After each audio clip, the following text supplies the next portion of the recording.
మోడీ తీసుకొచ్చినటువంటి విద్యా మార్పు అన్నటువంటిది అత్యంత కీలకమైనటువంటి ఏంటంటే ఇప్పటిదాకా విదేశీ సంస్థలు మన దేశంలోకి రావడం చూసాం కానీ మన దేశపు సంస్థలు ఆసియాలోనే టాప్ 10లో ఉండటం ఒక ఎత్తు, వరల్డ్లో కూడా మేజర్గా ఉండటం ఒక ఎత్తు.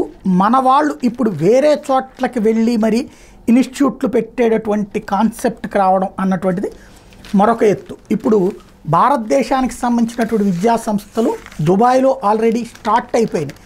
ఇప్పుడు అవి భారీగా కొనసాగబోతున్నాయి. ఇప్పుడు అమిత్ యూనివర్సిటీ 2013లో దుబాయ్లో ఈ క్యాంపస్ ఏర్పాటైంది. విదేశీ విద్యార్థులకు అండర్ గ్రాడ్యుయేట్, పోస్ట్ గ్రాడ్యుయేట్ కోర్సుల్ని అందజేస్తుంది. ఇది కాంగ్రెస్ టైంలో వచ్చినట్టుంది, మన్మోహన్ సింగ్ టైంలో. Manipal academy of higher education దుబాయ్లో 2000లో ఈ వర్సిటీ ఏర్పాటు చేసింది. మెడిసిన్, ఇంజనీరింగ్ వంటి రంగాల్లో మణిపాల్ అకాడమీ అక్కడ కోర్సులు ఇస్తుంది. అక్కడ వర్సిటీలో టాప్ 10లో కొనసాగుతుంది. SP Jain school of global management 2004లో దుబాయ్, సింగపూర్, సిడ్నీ దేశాల్లో వర్సిటీలను ఏర్పాటు చేసింది.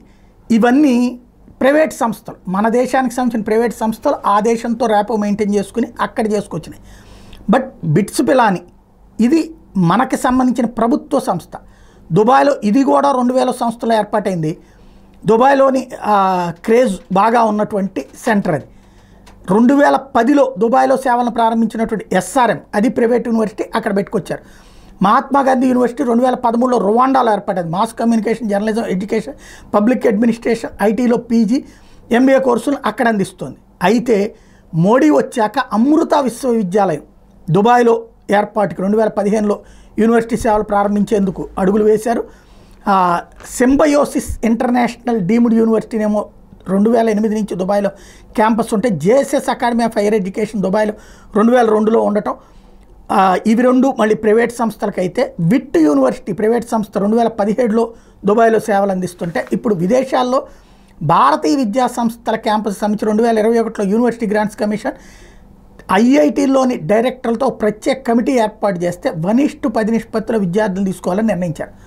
ప్రవేశాల కోసం ప్రత్యేక పరీక్షలు కూడా నిర్వహించాలన్నటువంటి ప్రతిపాదన చేశారు. ఇది లాస్ట్ ఇయర్కి ఏడాదికి చెందినటువంటి ప్రభుత్వ రంగ ఉన్నత విద్యా సంస్థలైన ఐఐటి, ఐఎం విదేశాల్లో తమ క్యాంపస్లు ఏర్పాటు చేయాలని నిర్ణయించడం.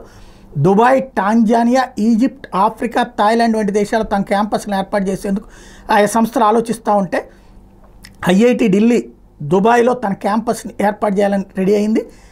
విదేశాల్లో భారతీయ యూనివర్సిటీలకు సంబంధించి ప్రైవేట్ సంస్థలు, ఇందాక నేను చెప్పిన ప్రైవేట్ సంస్థలు, అక్కడైతే ఇప్పుడు ప్రభుత్వ సంస్థలు అక్కడ ఏర్పాటు చేయడానికి రెడీ చేస్తున్నారు వాళ్ళతో ఉన్నటువంటి ర్యాపో నేపథ్యంలో.